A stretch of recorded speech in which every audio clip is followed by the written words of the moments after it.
Et troisièmement, parce que les enfants, si vous préférez le catch, mes héros de ma jeunesse, c'était Zorro, Batman, Spider-Man. Aujourd'hui, les héros des enfants sont les catcheurs. Un phénomène sociétal. Donc, en partant de là, les enfants veulent reproduire ce phénomène de héros, quoi. Et on leur ment déjà, parce qu'on leur ment aux enfants, évidemment, vous comprenez. Moi, j'essaie de leur dire la vérité, ce qui est réellement le catch. Les dangers qu'il y a là-dedans. Donc je me déplace, je vais dans des écoles. Parce qu'aujourd'hui, on a répertorié en France, répertorié, je dis bien. C'est une longue enquête que j'ai menée avec des journalistes, avec des gens de l'éducation nationale. On a 63 enfants paralysés. Donc paralysé, ça veut dire paraplégique ou tétraplégique. D'accord? Donc on ne peut pas... Moi j'informe les enfants, mais j'informe aussi les parents. Dans toutes mes interviews médiatiques, je préviens ça. J'essaye de prévenir les mamans qui aiment... Parce qu'on a un autre problème de société aussi, c'est qu'aujourd'hui, les mamans, les jeunes mamans, veulent absolument que leur fils soit chanteur, comédien, mannequin, catcheur, footballeur. On a un problème à ce niveau-là. Donc moi j'ai des mamans qui m'appellent, mon fils voudrait être star à la WWE. Je dis madame, star c'est un chèque en bois déjà, ça n'existe pas, c'est pas un métier, star. Plombier c'est un métier, star c'est pas un métier. Voilà, ils ne savent pas ce que c'est. Et là on a un gros problème. C'est-à-dire on a un problème aussi des journalistes, au lieu de dire c'est du spectacle, mais du spectacle dangereux, c'est du chiquet, c'est du cinéma, c'est du bidon. Non, et vous le verrez ce soir, c'est loin d'être du bidon, ça fait très mal, il y a des blessés, à chaque gala il y a un blessé. Bon, donc comment voulez-vous qu'un enfant qui n'est pas affranchi, qui ne respecte pas les procédures de sécurité pour faire une chute, ne s'estime pas, vous comprenez? Donc je me bats pour ça, et ça c'est mon combat prioritaire. Les catcheurs américains travaillent à la fois leur physique et leur catch. Ouais. Faites-vous de même dans votre école, dans vos écoles? Moi, oui, bien sûr. Bien sûr. Bien sûr. Moi, j'ai 1h30 d'échauffement. Un cours de catch, c'est 3h30 chez moi. 3h30? Ouais. On voit de nombreux main eventers en fait, aux États-Unis, surtout, mais aussi en Irlande, sont adeptes du culturisme. Ouais. À quand un Batista à la française? Jamais. Jamais. Parce que pour être un Batista, il faut prendre à peu près 3 piqûres de stéroïdes par jour. C'est-à-dire des produits vétérinaires qu'on interdit de donner aux bœufs et aux chevaux aujourd'hui dans notre pays. Voilà ce que prend Batista, qui va mourir très bientôt, évidemment, très jeune, d'une crise cardiaque, comme ses copains. Ou alors qui tuera sa femme et ses mômes, comme a fait Chris Benoit. Voilà, parce qu'ils sont dingues. En fait, le catch est un sport dangereux. Il y a pas mal de personnes, des catcheurs qui l'ont quitté. Ça fait à peu près 40 ans que vous êtes dans ce sport. Ouais. Est-ce qu'il y a une disparition qui nous a plus touché qu'une autre, que ce soit américain, français ou... Moi, les disparitions qui m'ont choqué, c'est dans mon métier, des gens que je connaissais, des accidents. Voilà, on a eu beaucoup d'accidents, mais on a eu des accidents extérieurs au catch, c'est-à-dire on roule beaucoup, on fait beaucoup de galas, donc il y a eu déjà beaucoup d'accidents de voiture, il y a eu pas mal de décès dans les voitures. Il y a eu des accidents terribles sur le ring, où on a vu des super catcheurs se retrouver dans une chaise roulante du jour au lendemain, quoi. Voilà, ça c'est choquant si vous préférez. On avait aussi un phénomène à l'époque dans les années 70 du public qui se rapprochait du public du football, quoi, vous voyez. Donc moi je me suis retrouvé dans des chapiteaux de 10 000 personnes, et le chapiteau commençait à s'écrouler sur les gens parce que les gens devenaient fous, quoi. Donc tout ça c'est des choses qui m'ont marqué, c'est parce que j'étais jeune en plus à l'époque. Voilà, maintenant les disparitions en elles-mêmes, toutes les disparitions d'un être humain peuvent me choquer, que ce soit dans le catch ou ailleurs. Sauf que dans le catch, j'estime quand même malgré tout, pour être un des grands blessés de ce métier, peut-être l'un des plus de ma génération. Moi je suis vraiment handicapé, j'ai une prothèse de cheville, j'ai plus de ligaments, j'ai des plaques dans mes vertèbres, enfin bon, voilà.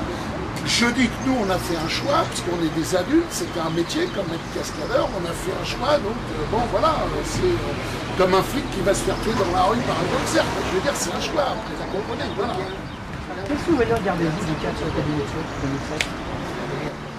Alors je garde deux souvenirs, c'est très mitigé la Catch Academy Tour 2007.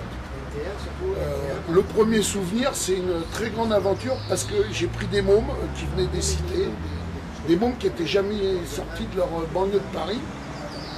j'ai acheté un autocar, j'ai acheté des camions, un pont technique, des voitures, et je suis parti en convoi sur la route à travers 93 départements, faire une tournée gigantesque qu'il n'y avait pas eu depuis 30 ans. Alors ce côté-là, c'était un bonheur terrible de voir ces mondes, parce qu'on n'avait pas d'argent, évidemment. Moi, j'ai mis tout mon argent là-dedans. Le soir, après le gala, on avait des grandes tables, on mangeait entre nous, on repartait dans l'autocar, on voyageait. Donc ça a été magnifique, un souvenir extraordinaire où des jeunes de 17 ans m'ont dit « Mais Marc, dans toute ma vie, je ne ferai pas ce genre de voyage que j'ai fait en un an. » Premièrement. Deuxième truc, au niveau logistique, très lourd. Très lourd. J'ai été le premier, le précurseur. Très lourd. Quand on a des ponts techniques, quand vous changez de ville tous les jours, vous avez un convoi qui roule à 80-90, pas plus sur la route, que vous devez relier une ville d'un point à un autre, il y a 500 km, vous ne dormez pas, vous êtes tout le temps. Donc très dur en logistique et très compliqué au niveau finance. Très compliqué parce que j'avais pas d'annonceur. Donc j'envoyais une équipe d'affichage 15 jours, 20 jours avant, les affiches étaient arrachées. Donc on faisait des 200 personnes, avec ça moi je perdais 1000 € tous les jours. Donc j'ai perdu 168 000 € rien que sur les recettes. Voilà le souvenir que je garde. Donc d'un côté très bien, d'un autre côté, moins bien. Enfin, ça m'a fait... Alors, ça m'a donné une publicité que j'aurais pas pu faire. Je n'avais pas les moyens de me la faire, je suis passé à la télé tous les jours avec ce truc-là. On peut constater qu'aujourd'hui, en fait, le marché français du catch est composé de nombreux, je vais appeler ça territoires, un peu comme les États-Unis dans les années 80. Est-ce que vous avez l'impression d'être le Vince McMahon français? Non, moi, là-dessus, je me suis... si vous avez le temps, allez sur une de mes interviews, qu'on a appelé Interview Choc de Marc Mercier, où je m'exprime complètement là-dessus en disant vraiment toute la vérité. Il n'y a pas de territoire en réalité. En réalité, il y a deux gros patrons en France. Pourquoi? Parce que ces deux personnes-là, moi et un autre, sont des gars qui ont navigué 40 ans dans ce métier. Donc nous, on est des vrais patrons, on connaît notre métier de A à Z. On a été des très bons catcheurs, connus, reconnus. On a tout fait dans ce métier-là. Donc on peut se dire patron. Et on peut avoir une organisation. Simplement aujourd'hui, en France, vous allez avoir dans l'année à venir plus de patrons que vous avez de catcheurs. Ça devient complètement incohérent. Tout le monde se met patron de catch. C'est-à-dire vous, demain, vous pouvez être patron de catch. Vous comprenez? Mais être patron de catch, c'est avoir de l'argent pour pouvoir payer les gars quand il n'y en a pas d'argent. Vous comprenez? Et moi, je l'ai toujours fait. Et avoir une organisation saine, avec des beaux spectacles qui puissent vous amener les médias et les sponsors par derrière. Donc il n'y a pas de territoire en réalité, le marché est libre. Mais moi, j'ai rien contre. Vous avez Jean-Claude Camus, qui est un producteur. Il va mettre Johnny Hallyday dans telle ville et il va mettre Michel Sardou dans une autre ville et Florent Pagny dans une autre ville. Il y a de la clientèle pour tout le monde. Où je ne suis pas d'accord, c'est que il y a des tirages de bourre énormes dans ce métier-là, avec des petits mecs qui croient, parce qu'en vérité, ces mecs-là ne sont pas des patrons, sont des fans de catch. Donc qu'ils soient fans, c'est très bien. On peut pas, moi, j'ai jamais été fan de catch. Je suis un catcheur. Donc moi, j'ai fait mon métier. Une caissière, elle n'est pas fan des caissières, du groupement de caissières, des Monoprix, vous voyez. Donc, voilà. Et le problème, c'est que le catch, aujourd'hui, est géré par des fans. Alors là, on perd la boule.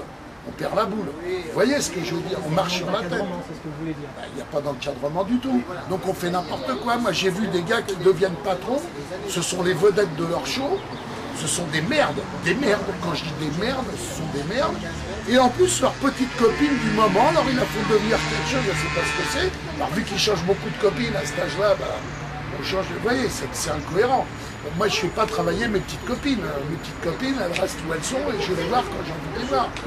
Vous comprenez ce que je veux dire? Il ne faut pas tout mélanger dans la vie. Ça, c'est un métier, c'est un job. Il y a de l'argent en jeu, il y a des comptes. Vous voyez, moi, je suis arrivé, j'étais dans une chambre d'hôtel, pendant 2 heures, j'ai fait des comptes, une comptabilité très serrée, vous voyez.